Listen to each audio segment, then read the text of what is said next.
Okay အားလုံးပဲကျွန်တော်လီယိုပါဆိုတော့ဒီနေ့တော့ကျွန်တော်တို့ဒီ Mojito design လေးဆွဲပြမယ်เนาะ hype က Okay အဲ့တော့ပထမဆုံးအနေနဲ့ကျွန်တော် product ထည့်ပြီးတော့ဘေးနားကနေဒီ Mojito ခွက်လေးတွေပြီးတော့ရင်ဒီဘက်မှာပါတဲ့ ingredient လေးနည်းနည်းပြန်ပြီးတော့လိုက်ထည့်ပါเนาะအဲ့ဒါပြီးတော့ရင်တော့ကျွန်တော် background အတွက်ဒီ forest background လေး Google ကတောင်းထားရလေးပြန်ပြီးတော့ထည့်မယ်ပြီးတော့ပြီဆိုလို့ရှိရင်တော့အောက်ကခံဖို့အတွက်ခုံလေးတစ်ခုံပြန်ပြီးတော့ထည့်မယ်အဲ့ဒါပြီးတော့ရင်ကျွန်တော်တို့ဒီမှာ foreground background လေးနည်းနည်းလေးလိုက်ခံမယ်เนาะဒါ foreground background ထည့်တဲ့နေရာမှာလဲကိုကဒီ product မှာပါတဲ့ sorry ကိုထည့်တဲ့ element တွေကို size အကြီးအသေးလုပ်တဲ့နေရာမှာဒီအရှိအနောက်သဘောတရားလေးတွေပါအောင်လုပ်ပေးဖို့လိုမယ်ပေါ့နော်ဒီမှာဆိုလို့ရှိရင်ကျွန်တော်တို့ဒီ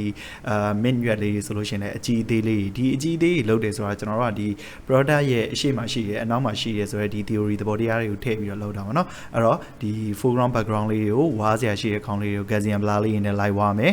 တချို့ခေါင်းလေးတွေဆိုလို့ရှိရင်အပေါ်ကနေအောက်ကိုပြုတ်ချနေတဲ့ပုံစံလေးလိုချင်တော့ကျွန်တော်တို့ motion blur လေးနဲ့လိုက်ပြီးတော့ဝါမယ်ပေါ့နော်ဒီလိုလေးဝါထားတဲ့အခါကျလို့ရှိရင်ကိုယ့်ရဲ့ design ကပို့ပြီးတော့ကြည့်ရတာကြွနေလိမ့်မယ်ကဲဒီ element တွေကိုကျွန်တော်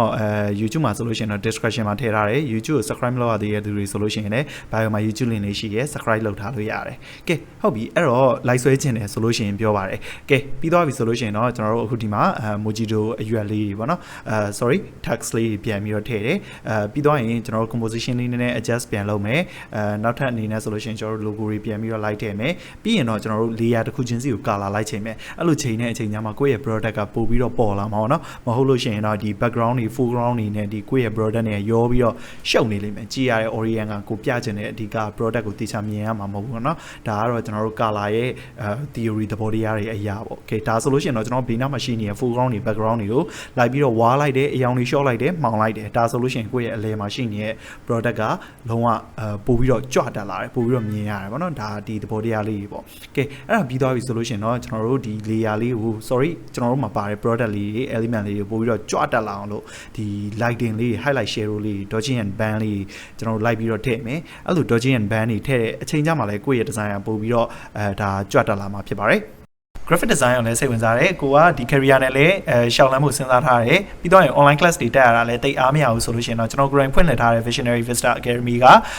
career training offline class လေးရှိပါတယ်ဒီအထက်မှာဆိုရင်တော့ graphic design ကိုအခြေခံတွေလုပ်ငန်းကိုဝင်နိုင်တဲ့အထိသင်ကြားပေးမှာဖြစ်ပြီးတော့ဒီ graphic design တခုတည်းမဟုတ်ဘဲနဲ့ camera ရိုက်ကူးရေးအခြေခံတွေပြီးတော့ video editing အခြေခံတွေကိုလည်းတခါတည်းလူတွေ့အပြင်မှာကိုယ်တိုင်သင်ကြားပေးမှာပဲဖြစ်ပါတယ်အဲ့တော့ဒီတန်းလေးကို join ချင်တယ်ဆိုလို့ရှိရင်အခုဖော်ပြထားတဲ့ page လေးမှာကျွန်တော်အသေးစိတ်လာရောက်မေးမြန်းနိုင်ပါတယ်အဲ့တော့ video လေးကိုဆက်သွားလိုက်အောင်ပါမေးတော့မလို့ကျွန်တော်ကြီးကလည်း9ယောက်ပဲလက်ခံတာဆိုတော့အခုပဲကျွန်တော်ရဲ့ message box ကနေလာပြီးတော့အသေးစိတ်မေးမြန်းလိုက်ပါကဲကြောင်ကြောင်ဝင်စရာရှိရလဲဝင်ပြီးသွားပြီဆိုတော့ဒါ dodging band လည်းလုပ်ပြီးသွားပြီပြီးတော့ရင်တော့ကျွန်တော်တို့ဒီ finalize sorry overall lighting လေးတစ်ခုပြန်ပြီးတော့ထည့်မယ်ပေါ့နော်ဒီ lighting လေးကကျွန်တော်တို့ရဲ့ product အကုန်လုံးပေါ်မှာပြန်ပြီးတော့ကြာနေတဲ့ပုံစံလေးဖြစ်သွားအောင်ပေါ့ဗျာအဲ့ဒါမှလည်းကိုယ့်ရဲ့design လေးကိုကြည့်တဲ့အခါကျလို့ရှိရင်lighting လေးတွေနဲ့ပြီးတော့ highlight shadow လေးတွေနဲ့ဒါ design တွေကပို့ပြီးတော့ကြွနေတဲ့ feeling မျိုးလေးရမှာပြီးတော့ရင်တော့ကျွန်တော်ရဲ့ထုံးစံအတိုင်းပဲ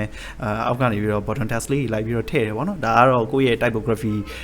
သုံးထားပုံလေးလည်းနည်းနည်းလေးပြန်ပြီးတော့ပြချင်တဲ့အခါကျလို့ရှိရင်အဲ့လိုမျိုးစာလေးလည်းပို့ရပြန်ပြီးတော့ထည့်ပေးဖို့လိုတာပေါ့ကဲဒီမှာဆိုလို့ရှိရင်တော့ကျွန်တော်တို့ foreground